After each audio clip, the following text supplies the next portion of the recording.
بسم اللہ الرحمن الرحیم الذین یؤمنون بالغیب ویقیمون الصلاۃ ومما رزقناہم ینفقون، وہ لوگ جو غیب پر ایمان لاتے ہیں، ویقیمون الصلاۃ اور نماز قائم رکھتے ہیں، ومما رزقناہم ینفقون اور جو کچھ ان کو رزق دیا گیا ہے اس میں سے وہ خرچ کرتے ہیں۔ آج ہماری بات سورۃ البقرہ کے آیت نمبر 3 کے بارے میں ہوگی۔ پریویس لیکچر میں جو آیت نمبر 2 تھی وہ ختم ہو رہی تھی ھدی للمتقین، کہ یہ کتاب جو ہے یہ متقیوں کے لیے ہدایت کا سبب ہے۔ اب آگے آیت نمبر 3 اور آیت نمبر 4 میں انہی متقیوں کی جو ہے وہ صفات بیان کی جا رہی ہیں۔ اب اس آیت کے اندر اللہ تعالیٰ جو ہے ان کی 3 صفات بیان کرتا ہے۔ پہلی صفت تو یہ بیان کی گئی ہے کہ یہ وہ لوگ ہوتے ہیں جو غیب پر ایمان لے کر آتے ہیں، اور اس کے بعد جو دوسری بات کی گئی ہے وہ یہ ہے کہ یہ وہ لوگ ہوتے ہیں جو اپنی نماز کی حفاظت کرتے ہیں اور اپنی نماز کو قائم رکھتے ہیں۔ اور تیسری صفت جو ہے اس آیت کے اندر بیان کی گئی ہے وہ ہے رزق کا خرچ کرنا اللہ ہی کی راہ میں، کیونکہ وہ یہ جانتے ہیں کہ یہ جو رزق ان کو ملا ہے یہ اللہ ہی کی طرف سے ملا ہے۔ اب ہم بات کرتے ہیں ایمان کی، کہ ایمان ایکچولی کہا کسے جاتا ہے۔ ایمان کا جہاں تک تعلق ہے، اس لفظ کا جہاں تک تعلق ہے تو یہ لفظ ایمان امن سے نکلا ہے، اور امن کا معنی ہوتا ہے کہ کسی بات پر نفس کا مطمئن ہو جانا، کسی بات پر نفس کا اطمینان حاصل ہو جانا،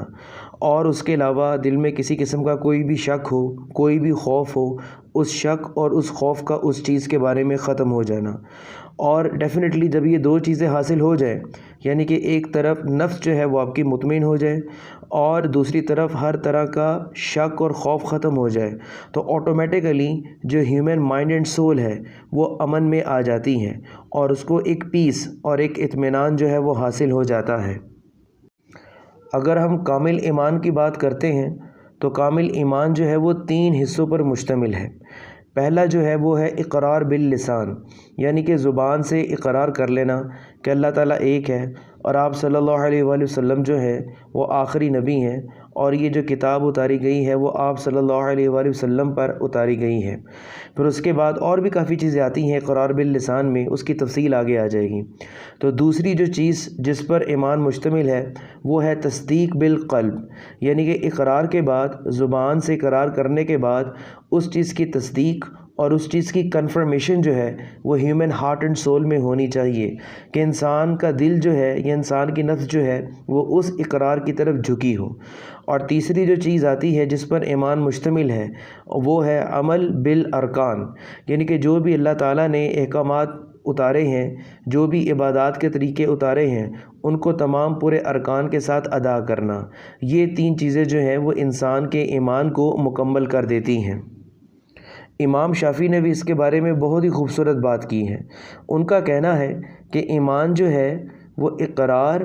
تصدیق اور عمل کا نام ہے۔ مزید وہ یہ کہتے ہیں کہ جس کے دل میں کسی قسم کا کوئی ایمان کے بارے میں خلل پایا جائے وہ منافق ہے،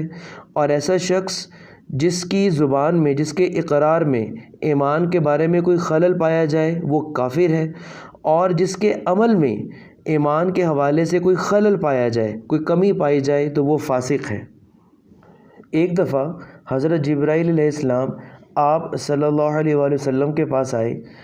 آپ صلی اللہ علیہ وآلہ وسلم سے حضرت جبرائیل علیہ السلام نے ایمان کے بارے میں سوال کیا، تو آپ نے کچھ یوں فرمایا کہ اللہ تعالیٰ، اس کے فرشتوں،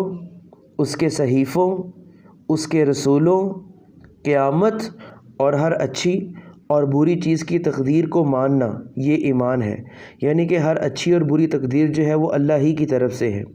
اگر ہم اس حدیث پر غور کرتے ہیں تو 6 چیزیں جو ہیں اس پر ایمان کا اطلاق ہوتا ہے۔